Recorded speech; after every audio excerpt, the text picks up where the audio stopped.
Brent Axe, and we are live here on the Syracuse Orange Football Facebook page. And we are coming off the heels of, there is no other way to put it, friends. This is certainly one of the most embarrassing losses in the history of Syracuse football. It is one of the worst losses in the history of Syracuse football, full stop. And that's what we're talking about here today. A 38-21 loss by Syracuse to the Liberty Flames, who improved to 5-0 on the 2020 season. And 2020 cuts a little deeper for the Syracuse football fan today. It's been one heck of a year, to say the least. And you can add one of the worst losses in program history to this season. Syracuse will fall to 1-4 with the loss. We're here live after every Syracuse football game, thanks to Krause Health. And that's it, folks. I'll be very curious to see what your comments are. And it's all on the table now. It's all on the table. You know, I was under the belief that you couldn't make a coaching change in a pandemic in 2020, given the injury situation with this program. That is certainly something fans are going to call for, and something that I can't push too strongly back on. It is all on the table now. Look, there is no question that this is a decimated football team. There is no question that they have an abnormal amount of injuries. And not only do they have an abnormal amount of injuries, they're at less than 60 scholarship players coming into this football game, which is an extraordinary number for an FBS level program, an ACC program to have. Your starting quarterback in Tommy DeVito's out. Your All-American safety in Andre Sisco is out, and that's a shame. And we can go through the list of players, okay? We can go through the list of every player that Syracuse doesn't have available to them today. It doesn't matter. It does not matter when you play Liberty. The roster as constructed today, as you took the field with today, is good enough to beat a program that just came into the FBS level of football 3 years ago, okay? Liberty, coming into today's game, was 0-8 against ACC programs and lost those games by an average score of 39-19. Well, today, by almost that same score, Liberty beat Syracuse by a score of 38-21. This is the worst loss, all things considered, since Akron came to the Carrier Dome in 2008. It was the home opener that season. Akron was a team that was picked to finish last in the MAC conference that season and came in and rolled Syracuse. That was a 42-28 score, if I recall correctly. Cameron Dantley was the starting quarterback that day for Syracuse. Syracuse actually ran the ball really well in that game, from what I remember. Curtis Brinkley and DeLon Carter. Didn't matter, though. That was the nail in the coffin for Greg Robinson as head coach. You got to wonder if this is at least the start of the process to put the nail in the coffin for Dino Babers as head coach at Syracuse. And that is a stunning free fall. That is a stunning thing to think about, considering where Syracuse was after the 2018 season, the 10-3 season they had, the Camping World Bowl. You couldn't be flying higher than Syracuse football at that point. They go 5-9 a season ago. They come into this season. They didn't have practice in the spring. They didn't have most of a normal summer practice, got the fall camp, even missed some practices there. But guess what? Everybody dealt with the same thing. Every program in the country dealt with those hardships. And then the injuries started piling up. So long-term, big term for 2020. That has to be factored into the conversation. But guess what? 5, 10, 15 years from now, no one's going to remember and no one's going to care that Syracuse was down a bunch of key players and down a bunch of players overall, and even some players that were on the field today were playing hurt. No one's going to remember and no one's going to care. What is going to be remembered, like that Akron game, is that you gave a low-level program, and at least Akron's in the MAC. The MAC is actually like a competitive football conference, right? This is an independent team that just went FBS level 3 years ago. This is a program that Syracuse scheduled as the gimme game. This is a program that Syracuse looked at, trying to build up their football program, the newest entry to the FBS level. Liberty will play anybody, right? So Syracuse is like, hey, let's get into a series with that program, and let's get a few wins in the books. Last year, Syracuse went to Liberty. Started the season last year. Remember Hugh Freeze, head coach at Liberty, coached in a hospital bed that game? Well, now it's Syracuse that's in the hospital bed as a program, quite literally in the sense of all the injuries they have, but now figuratively as well. On that night, Syracuse held Liberty to -4 rushing yards. -4, okay? In this game today, Syracuse, and for the second straight week, they allowed 300 rushing yards. More than Duke a week ago. Duke had 336. Liberty had 338 today. Two 100-yard rushers for the second straight week. Two Liberty players got over the 100-yard mark. And you got Clemson next week. You have a Heisman Trophy finalist in Travis Etienne, not to mention the team that Clemson is, of course, who just absolutely destroyed Georgia Tech today. It was 52-7 at halftime of that game. What are they going to do to Syracuse a week ago after Liberty came in and looked like an ACC program and they didn't look like the team that just went to the FBS level 3 years ago. They looked like the ACC team. I don't know what Syracuse looked like today, but it's every word you can think of. It's shocking. It's embarrassing. It's an awful, awful loss in so many different ways. So let's take a look at some numbers from this matchup. I just gave you the key one. Unbelievable to think that Liberty could come in and have more rushing yards than Duke a week ago, but they did. 48 carries, 338 yards. They averaged 7 yards a carry. Syracuse matches with just 27 carries for 97 yards. Sean Tucker did play. That was encouraging to see Sean Tucker back on the field for Syracuse because he was playing a little banged up. Total, Liberty ran 68 plays for 520 yards. Syracuse ran 67 plays, so pretty much the same amount of plays for 308 yards. Liberty averaged 7.6 yards per play. Syracuse averaging just 4.6 yards per play in this matchup. On third down, Liberty actually wasn't that good on third down. They didn't really need the third down conversions, but they were 3 of 12. Syracuse 3 of 14 with Lex Culpepper, in at quarterback for Tommy DeVito. That's a look on the kind of the team stats. Looking at things overall, Malik Willis, the transfer quarterback from Auburn for Liberty, goes 16 of 20, 182 yards in the air. He throws a touchdown pass. On the rushing end, we mentioned just a huge day on the ground for Liberty. Shadro Lewis comes out 10 carries, 170 yards. 10 carries for 170 yards. He averaged 17 yards a carry. That's incredible. 2 touchdowns on the day, including a 75-yard score for Lewis. Peyton Pickett, 23 carries, 115 yards, including a 22-yard touchdown on the day. Now, it was interesting because they had a player for Liberty who is from the Rochester area, who was one of the leading rushers in the country. He was it'll come to be 12th leading rusher in the country.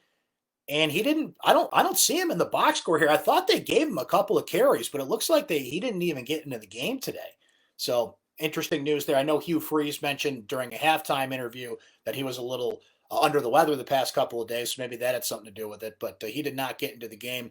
For Syracuse, if it's even worth looking over on the Syracuse side, notable Rex Culpepper, 19 of 40, 211 yards, 3 touchdowns, so maybe you get through the Clemson game with Rex next week, but certainly we're going to start to see some freshman quarterback on the field. Whether it's Jacobian Morgan or Dylan Markowitz is really the question. Jacobian Morgan was listed as the backup today, so Markowitz as well was listed as a backup today. They probably are both going to play going down the stretch, or maybe you get through Clemson, but at this point, what do you have to lose? As I mentioned, it's all on the table. Why wouldn't you play your freshman quarterback at this point? They're not ready.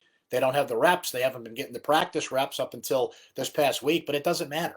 How can you say no to trying anything? And half of Syracuse's roster on the field right now are freshmen anyway, due to injury and due to players getting in rotation even before those injuries took over. But a youth movement certainly on the way here for Syracuse. Taj Harris had 9 catches for 96 yards, including an 18-yard score. Anthony Quealy scored his first career touchdown for Syracuse. He had a touchdown catch, a 32-yarder as well for him. Aaron Hackett, a couple of catches for 25 yards. Looked like Syracuse was somewhat going to be more active in using the tight end early in this game.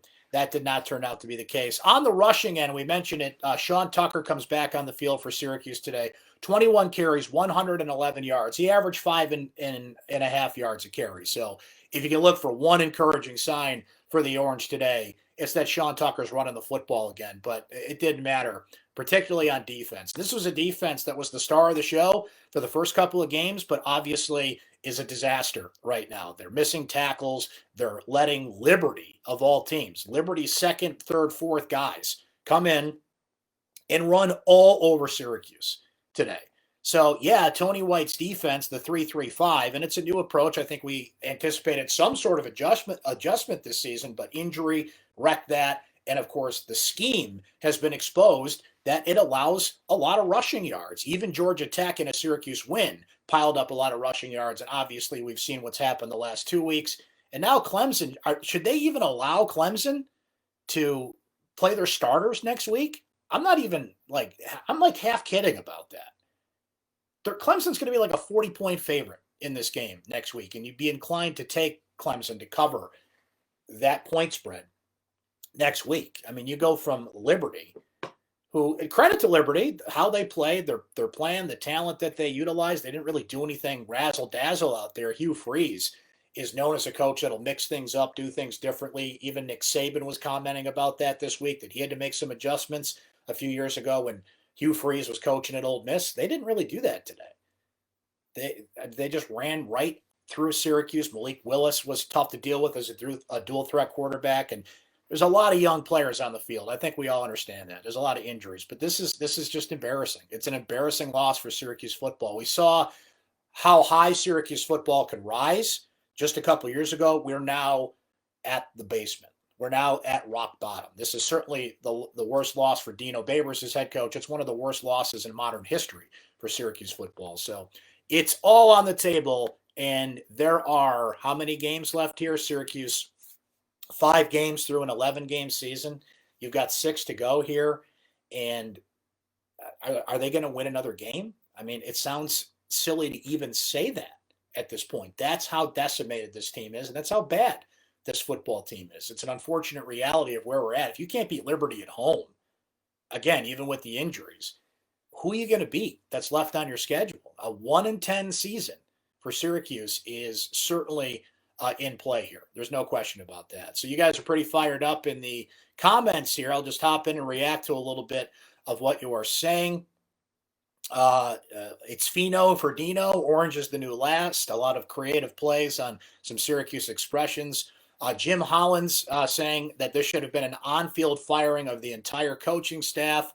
Jermaine saying that Rex is just a disappointing quarterback, not the guy for the position. Yeah, I mean, he's the backup quarterback. You know, for those that were saying even before Tommy DeVito got hurt that Syracuse should have made a coaching change. Well, look, Rex Culpepper's a great kid. He's got an amazing story. This is not a reflection on him as a person, but him as a quarterback. There's a reason he never beat out Tommy DeVito, right? I'm not saying Syracuse would have won this game today with Tommy DeVito a quarterback, but Rex Culpepper actually had some time to throw the football.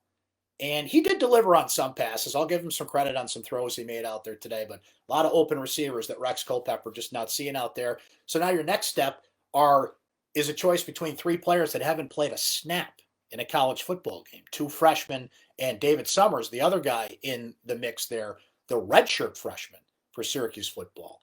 It is a dire situation for Syracuse football, no matter where you look. So, yeah, you guys are pretty fired up here. Just a lot of comments about how poorly coached the team is, no in-game defensive adjustments, saying some of the things that we're mentioning about this team are nice about how bad they are. And a few of you making some comments here about next week. I mean, good God, to go from this game to Clemson with all hands on deck, with no injuries, Syracuse would get rolled by Clemson. Clemson's rolling some of the best teams in the country. That is one of the best constructed rosters in college football history. With Trevor Lawrence, who's going to be the first overall pick in the draft, Travis Etienne, Heisman candidate at running back. He is the leading rusher in college football currently. He's going to set all kinds of records before he's done. He must be looking at Syracuse and just licking his chops. He could have 300 yards himself next week. But the only reason he probably won't get that is that Dabo's going to pull all the starters as soon as possible. Lawrence ETN, you name it. They could be off the field by halftime next week. And why would you risk playing those players deep into a game and have them go out against a Syracuse team that you can beat? There were third stringers in for Clemson today. I was kind of keeping an eye on it during social media while watching Syracuse lose to Liberty today. There were third stringers out there pushing around Georgia Tech's starters. How do you feel if you're Georgia Tech, by the way, right now, that you lost to this Syracuse team? It's incredible to think about. Greg notes, I feel terrible for the coaches and players on a personal level. That being said, divorcing myself from emotional ties, I just don't think Dino Babers can stay after the season is done. Syracuse is a tough place to recruit and to maintain depth. COVID has had its effect, but this season is done. What would it take for him to create a respectable turnaround next season? I just don't think he can do it. I think Syracuse will have to dig into the vault to attract a replacement with a demonstrated recruiting capacity. So let's discuss that because it is going to be a hot topic. So, do you fire the coach? It's on the table. It has to be. The complication with that is they just gave Dino Babers a contract extension through the year 2024, through that season. So if you're going to buy out Dino Babers, it's going to cost you a lot of money. And they're in a COVID situation. They're in a hiring freeze. They're in a athletic budget crunch right now. There's no revenue coming in from ticket sales this year. There wouldn't be anyway, that being the irony given how this team is playing. But you're not getting a lot of the usual revenue. You're still getting your television money. You're still getting some sources of revenue. So are they even going to discuss it? Next year, everybody retains eligibility. The NCAA granted that waiver because of COVID in 2020. You can bring anybody back who wants to come back. Even seniors can come back if they want. Not to mention the transfer rule goes out the window next year. Everybody gets a 1-year waiver and can transfer without penalty because it's currently constructed that you have to sit out a year. There's a lot of waivers and a process for that. Syracuse tried that with Chris Blake and it didn't work. The NCAA denied his waiver, ridiculously in my opinion, but that's the way it went down. So if you bring Dino back next year, with the theory of everybody's back, everybody's healthy, you're adding in transfers, you're adding in, their recruiting class is pretty set, by the way. Their class of 2021 is actually near capacity. And that includes one of the highest rated players Syracuse has had in the past decade, in Deuce Chestnut, really good defensive lineman. There's some gems in the class next year, but that's the question you ask yourself. If you bring the coach back, what can he do in 2021 to save his job? The other side to that coin is, can you go through a coaching change in this environment? Financially, there's certainly talented coaches out there that you could go after. So you start building that list and start thinking about it. But making a coaching change, just to be fair, I'm not saying it's not something you don't do because of performance, right? Dino had the 10-win season in 2018. The other years have been disappointing. There's been flashpoints. There's been upsets, big wins over Virginia Tech in 2016. Obviously, the Clemson win in 2017, the 2018 season overall. But this is a what have you done for me lately business, and he knows that as well as anybody. Everybody likes Dino. Everybody respects Dino and what he's done for Syracuse football, but I think a lot of you were making that point, a lot of people making the point on Twitter throughout the game too, and it's something to think about. It's one of those, I think people like and respect what Dino did for Syracuse football, but the results are the results. And at some point you've got to think, is he still the best person to coach this football team? I mean, they're certainly going to give him through the end of this year. But if you're 1-10 after this season, injuries included, you're putting a mountain of pressure on his shoulders to turn things around next year. So then that becomes a season of, you got to salvage a lot of things for Syracuse football. So you're kind of darned if you do, darned if you don't at this point. But I cannot push back on anybody that says you make the change, be it at the end of this season or whenever it is. A few of you noted this too about Hugh Freeze said they were missing some starters in their lineup today. Absolutely. Yeah. I'm not trying to make excuses for Syracuse. I said it right at the beginning. You can beat Liberty with this roster as constructed, all players missing that were not out there. Absolutely inexcusable. It has to be noted because it's an extraordinary number of injuries and players missing. It's not an excuse, though. It is absolutely not an excuse that they lost to Liberty with Liberty's players that were missing who, line up Syracuse's Jimmies and Joes against Liberty's Jimmies and Joes. And Syracuse is a better football team. And they got trucked. This was not Liberty pulling off an upset, razzle-dazzle plays, just blowing Syracuse out of the water. What the heck was that? Field goal at the end kind of thing. No, they rolled them. And this does remind me of the Robinson era. This reminds me of that Akron game. I keep going back to it. That was, we knew, not that, and see, that's what we were just talking about.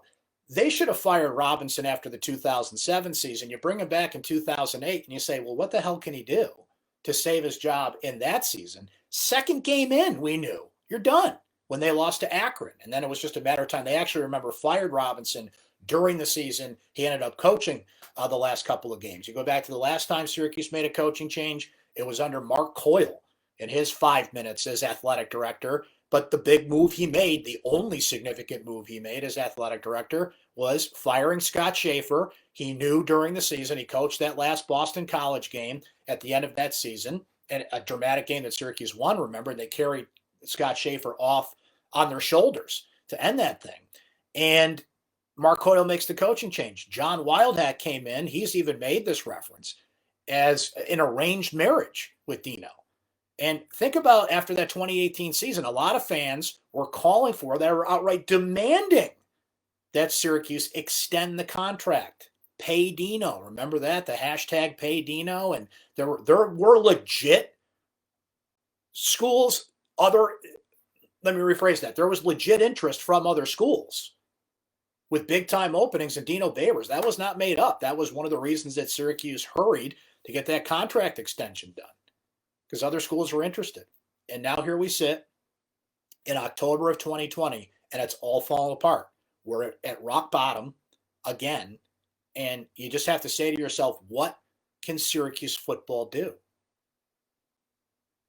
to compete year in and year out instead of the flashpoints that we've seen in the last 20 years or so?